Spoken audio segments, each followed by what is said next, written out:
Kalau nggak memenuhi kriteria itu, ya belum waralaba. Nah, di dalam peraturan itu juga disebutkan bahwa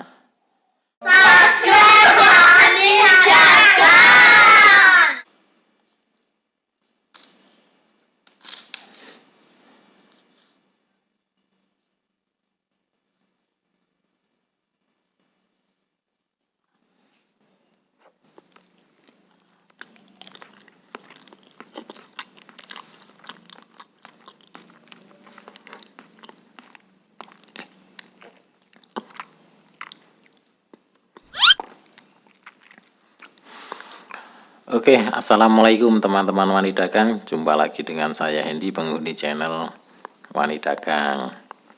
Oke teman-teman, di video yang kemarin saya telah memaparkan tentang ATM. ATM tahu nggak teman-teman? Masih ingat nggak? ATM itu amati, tiru, modifikasi. Nah itu teman-teman. Nah, ATM ini bisa dilakukan oleh siapa saja tanpa mengenal level, teman-teman. Jadi siapapun boleh mengamati, meniru, dan memodifikasi. Nah, ada sistem bisnis yang levelnya akan lebih tinggi, kita lihat teman-teman. Apa itu? Itu teman-teman mungkin juga pernah dengar atau sering dengar, yaitu sistem franchise. Nah, sistem franchise ini di Indonesia disebut dengan waralaba. Nah, ini lebih dari ATM teman-teman, karena franchise ini bisa kita katakan adalah duplikasi usaha sukses teman-teman. Ada sebuah usaha diduplikasi oleh orang lain, kemudian duplikatnya ini hampir sama, harapannya adalah sama dengan usaha yang sebelumnya, begitu teman-teman. Itu namanya franchise. Nah, tentunya franchise ini tidak sembarangan, ada aturannya. Di Indonesia ini telah diatur di dalam peraturan Menteri Perdagangan teman-teman.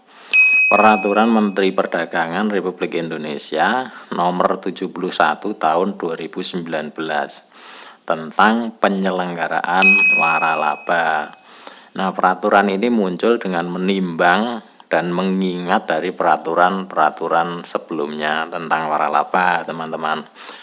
Oke, teman-teman, kita lihat apa sih sebenarnya waralaba menurut definisi dalam peraturan ini. Kita lihat di bab 1 pasal 1 bahwa waralaba itu adalah hak khusus yang dimiliki oleh orang perseorangan atau badan usaha terhadap sistem bisnis dengan ciri khas usaha dalam rangka memasarkan barang dan atau jasa yang telah terbukti berhasil dan dapat dimanfaatkan dan atau digunakan oleh pihak lain berdasarkan perjanjian waralaba. Itu teman-teman definisinya. Nah, dari definisi itu bisa terlihat kata kuncinya apa sih sebenarnya. Ada 3 teman-teman. Setelah saya lihat ada 3. Yang pertama ada sistem bisnis. Kemudian yang kedua telah terbukti berhasil, ya kan, ada kata-kata itu. Kemudian yang ketiga itu adalah perjanjian waralaba. Nah, begitu teman-teman, ada 3. Nah, lebih detailnya itu dijelaskan dalam peraturan ini tetap di bab 1, yaitu di pasal 2-nya, di poin 2 teman-teman. Di situ ada kriteria waralaba. Yang pertama itu memiliki ciri khas usaha. Jelas perusahaan waralaba harus memiliki ciri khas usaha.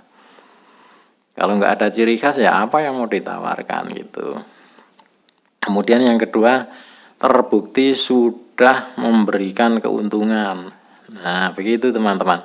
Jadi sistem usaha yang telah dilakukan itu sudah terbukti memiliki profit dan usaha dipastikan berjalan dengan baik, begitu teman-teman. Kemudian selanjutnya kriterianya adalah memiliki standar atas pelayanan dan barang dan atau jasa yang ditawarkan yang dibuat secara tertulis. Itu teman-teman. Jadi ada standar pelayanan itu, ada SOP-nya, telah memiliki SOP yang ketat yang bisa diaplikasikan kepada usaha duplikatnya, begitu teman-teman. Kemudian selanjutnya adalah mudah untuk diaplikasikan. Jadi karena ini duplikat, karena membuat duplikat itu mudah itu untuk membuatnya, kayak sulapan gitu. Jadi buka cabang itu kayak sulapan, tahu-tahu ada aja. Kita kan sering tahu, sering lihat itu ada minimarket yang Indomaret atau Alfamart yang tahu-tahu kemarin belum ada kok sekarang udah grand opening. Nah itu mudah untuk diaplikasikan. Nah itulah ciri khas dari waralaba seperti itu teman-teman. Kemudian selanjutnya ada dukungan yang berkesinambungan. Nah jadi dari pemilik waralaba ini ada dukungan yang berkesinambungan kepada pihak lain tersebut atau pihak mitranya itu gitu. Supportnya itu full, bisa mendukung suksesnya usaha, begitu teman-teman. Kemudian yang terakhir kriterianya adalah hak kekayaan intelektualnya itu ada itu. Hak kekayaan intelektual atau hak HKI itu telah terdaftar. Nah, jadi semua perusahaan waralaba pasti sudah memiliki hak kekayaan intelektualnya. Ya ini ya bisa kita lihat pasti ada mereknya, dan merek itu adalah merek yang sudah terdaftar, begitu teman-teman. Nah inilah yang disebut waralaba atau franchise. Kalau nggak memenuhi kriteria itu ya belum waralaba. Nah di dalam peraturan itu juga disebutkan bahwa jalannya usaha yang bisa diwaralabakan itu paling tidak adalah 5 tahun teman-teman. Jadi untuk yang usaha yang di bawah 5 tahun itu sepertinya sulit untuk memenuhi kriteria-kriteria itu teman-teman. Jadi memang sudah terbukti bahwa usaha yang diwaralabakan itu pasti sudah sukses, gitu teman-teman. Nah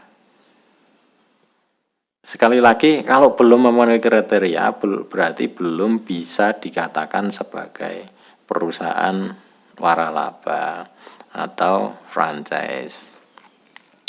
Tapi kok banyak orang yang menyebut franchise asal mereknya sama itu dikatakan franchise itu. Nah itu bisa dilihat dia itu memang benar sudah punya HKI dan lain sebagainya tadi atau belum gitu. Kalau belum ya itu tidak bisa dikatakan waralaba. Lantas disebut dengan apa gitu? Ya itu namanya BO saja gitu, atau business opportunity. Kalau business opportunity itu ya luas teman-teman. Waralaba ya sebenarnya secara etimologi, secara bahasa juga termasuk business opportunity. Cuman kalau belum memenuhi sistem waralaba itu kita sebaiknya mengatakan itu adalah BO atau business opportunity teman-teman. Nah kalau kita punya produk kemudian kita bekerja sama dengan pihak lain atau nyari reseller, nah itu beda lagi, itu namanya distribusi teman-teman. Jadi reseller itu adalah usaha distribusi, apapun namanya, entah itu distributor, entah itu agen, entah itu general reseller dan lain sebagainya, itu namanya reseller semua.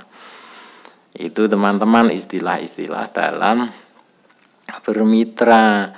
Jadi ya semua itu punya mitra. Jadi dalam waralaba juga punya mitra, dalam bisnis opportunity juga punya mitra, dalam mengembangkan dengan sistem distribusi tertentu atau rekrutmen reseller itu juga mitra kita.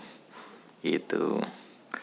Oke teman-teman, itu mungkin yang bisa saya sampaikan, semoga bermanfaat dan tetap ikuti video-video yang ada di channel Wani Dagang. Nanti akan berlanjut ke pembahasan-pembahasan yang selanjutnya yang tentunya akan lebih seru teman-teman.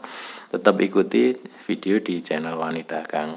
Oke teman-teman, yang belum subscribe silahkan subscribe dulu dan nyalakan lonceng notifikasinya. Yang baru nemu channel ini saya ucapkan salam kenal, dan yang sudah subscribe saya ucapkan terima kasih. Oke teman-teman, saya akhiri, wabillahi taufiq wal hidayah. Wassalamualaikum warahmatullahi wabarakatuh.